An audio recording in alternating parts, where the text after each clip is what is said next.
Alright, what good, y'all? It's your boy Chris, man. Welcome back to another brand new video, twin. You already know what it is, what your boy reacting to. First of all, I'm rubbing my neck, bro, because my neck hurt, bro. I think I slept the wrong way, twin. I ain't gonna even lie, bro. Like, my whole neck just hurt.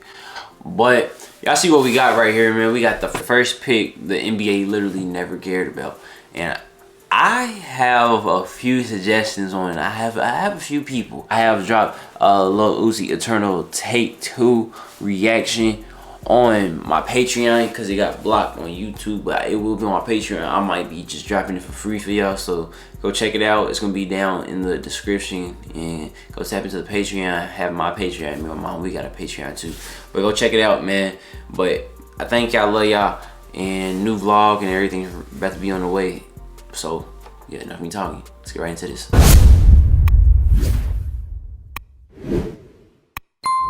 Imagine being the #1 pick in your sport. All the pressure that comes along with that prestigious title, no matter what the league really is. Living up to the hype, and basically the league you're in telling you to your face, yeah, we really don't care. Look at the last 5 NBA #1 picks, and what exactly was the league's perceptions of their careers? 2019, Zion Williamson was drafted with expectations of being something similar to LeBron. I told ya. Let's be honest. Injuries and lack of physical commitment pretty much destroyed the hype of that very talented train. 2020, Anthony Edwards wasn't even the early media darling as LaMelo Ball basically got the majority of the traction. Nevertheless, with Anthony Edwards making 3 straight playoff appearances now and even making the conference finals last year, stunning Denver when nobody saw it coming, the majority of people will consider him the new potential face of the NBA. 2021. Cade Cunningham is the #1 pick that really gets the free my man Cade, dog. Deserving sympathy. Even though to me, he's clearly proven his talent in this league, the dumpster fire situation he's been in has clearly held him back. Cade has been in the NBA now for 4 years, and he's had 3 head coaches. 2022 was Paolo Banchero, and 2023 is the generational talent that NBA teams were damn near planning their tank a year in advance for. Now, you notice how I breezed past Paolo Banchero without any real description? That's exactly how the NBA treats a #1 pick that's literally exceeded any expectations that one could possibly have. When Paolo was a rookie 2 years ago, he was the only #1 pick in 11 years to have 0 national televised games. It's like the NBA didn't even care to market him, show him anything. But also too, it's also based, it's like a team, excuse me, it's a team thing too. It's like if your team's like, your market ain't that good, bro. The same, it's like Orlando, it's like the Magic, like ain't nobody trying to really watch the Magic for real, you know what I mean? Like, funny part to me is, as a rookie, he was dominant enough to almost make an all-star team and damn near won the Rookie of the Year unanimously.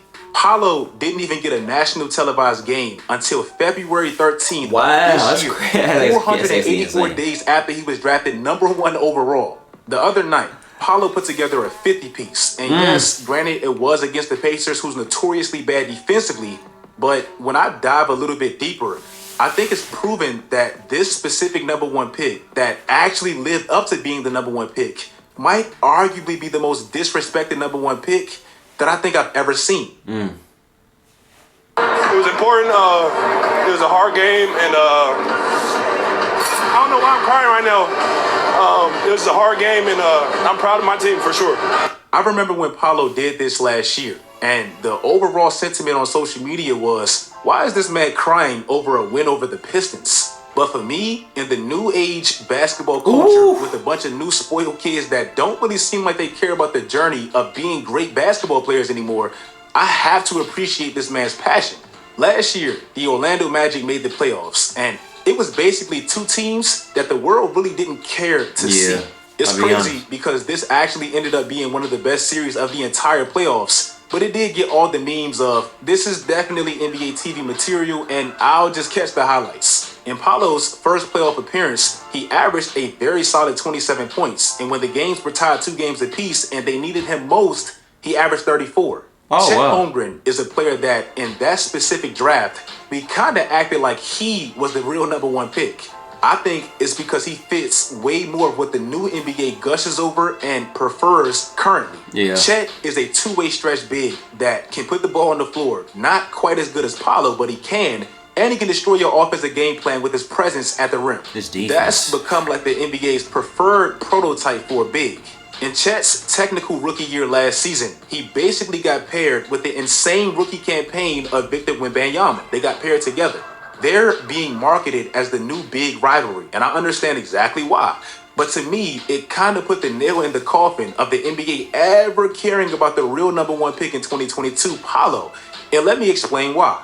I just told you last season, Orlando made the playoffs and Paolo balled, right? Well, check this out.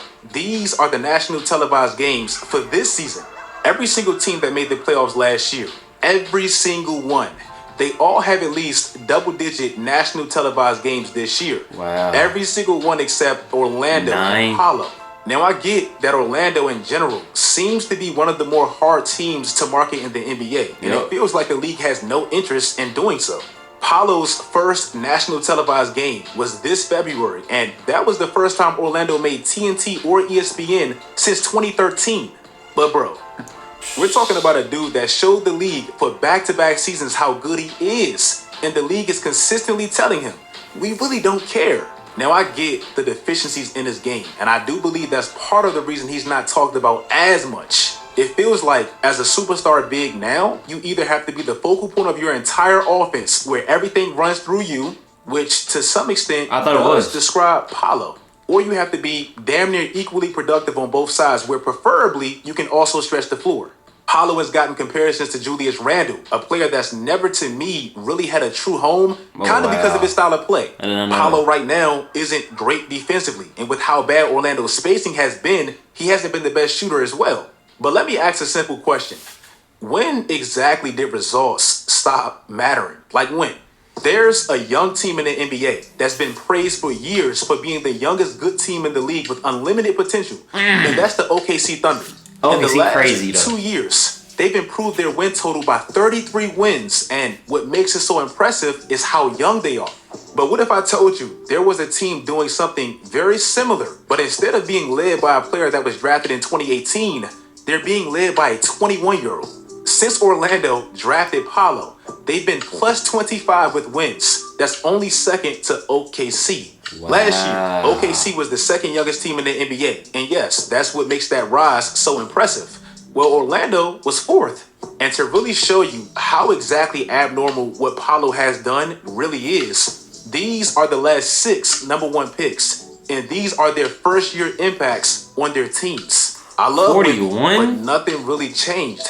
Cade is a beast, but nothing really changed. Ant is like the new face of the NBA, but nothing really changed. Paolo is the only one that really has significant impact.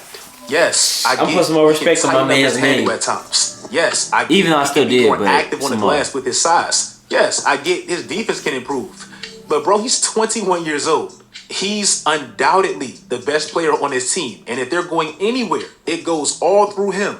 Look at the last 2 number one picks that the NBA actually cares about, Victor Wembanyama and Anthony Edwards. And look at how they feel about him. Yesterday, Victor Wembanyama was praising you. He even said that he thinks you're underrated. Do you really? Yeah. What? I know. Look what up. Take a big bro. Yeah, he hard, man. He ready. He do what he want to do, though. He ready. Oh, why ready to play? I'm ready to play. I just want to see him. He ready. No, you ready. How tall is he? 16. He ready too. I get he's not flamboyant and flashy like that. I know he's not a freakishly crazy physical talent like Wemby. But bro, we have a 6'10" shot creator with a handle who's physical and to me is like a hybrid of Melo and LeBron.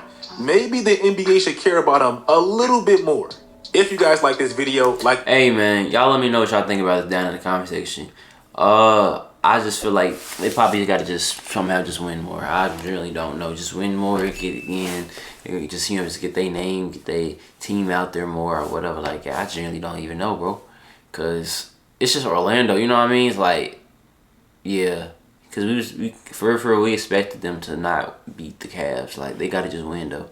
For us to be like, oh. So, I don't know. Y'all let me know what y'all think down in the comment section. I think y'all lay y'all more videos with me on the way. Check out all the other videos I have dropped on my video on all my YouTube channels. Check out my little mukbang little video I did. I'm gonna drop it on my Instagram and the album reactions, most likely be on Patreon. So videos everywhere, content everywhere. Thank y'all, love y'all. Your boy is out. I was about to burp.